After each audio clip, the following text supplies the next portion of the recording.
नमस्कार दोस्तों, हाजिर हूँ फिर एक नई आध्यात्मिक कहानी के साथ। तो चलिए फिर कहानी शुरू करते हैं। बहुत पहले की बात है कि रातों के नगर में देवराज नाम का एक ब्राह्मण रहता था। वे ज्ञान में दुर्बल, गरीब, रस बेचने वाला तथा वैदिक धर्म से विमुख था। वह स्नान संध्या नहीं करता था तथा उसमें वैश्यवृत्ति बढ़ती ही जा रही थी। वह भक्तों को ठगता था। उसने अनेक मनुष्यों को मारकर उन सबका धन हड़प लिया था। उस पापी ने थोड़ा सा भी धन धर्म के काम में नहीं लगाया था। वह वैश्यगामी तथा आचार भ्रष्ट था। एक दिन वह घूमता हुआ देवयोग से प्रतिष्ठानपुर जा पहुंचा। वहां उसने एक शिवालय देखा जहां बहुत से साधु महात्मा एकत्र हुए थे।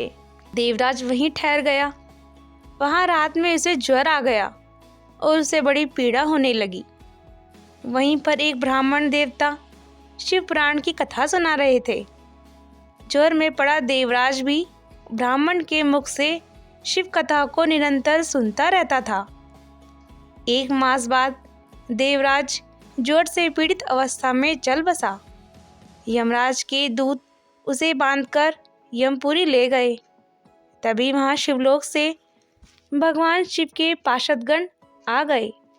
वे कपूर के समान उज्जवल थे। उनके हाथ में त्रिशूल, संपूर्ण शरीर पर भस्म और गले में रुद्राक्ष की माला उनके शरीर की शोभा बढ़ा रही थी।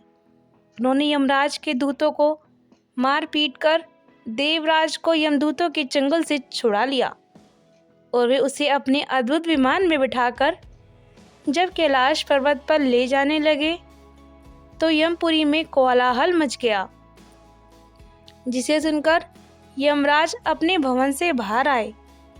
साक्षात रुद्रों के समान प्रतीत होने वाले इन दूतों का धर्मराज ने विधि पूर्वक पूजन कर ज्ञान दृष्टि से सारा मामला जान लिया। उन्होंने भय के कारण भगवान शिव के दूतों से कोई बात नहीं पूछी। तत्पश्चात शिवदूत देवराज को लेकर कैलाश पर्वत चले गए और वहां पहुंचकर उन्होंने ब्राह्मण को करुणावतार भगवान शिव के हाथों में सौंप दिया। शौनक जी ने कहा, महाभाग सूत जी, आप सर्वज्ञ हैं। आपकी कृपा प्रसाद से मैं कृतार्थ हुआ। इस इतिहास को सुनकर मेरा मन आनंदित हो गया है।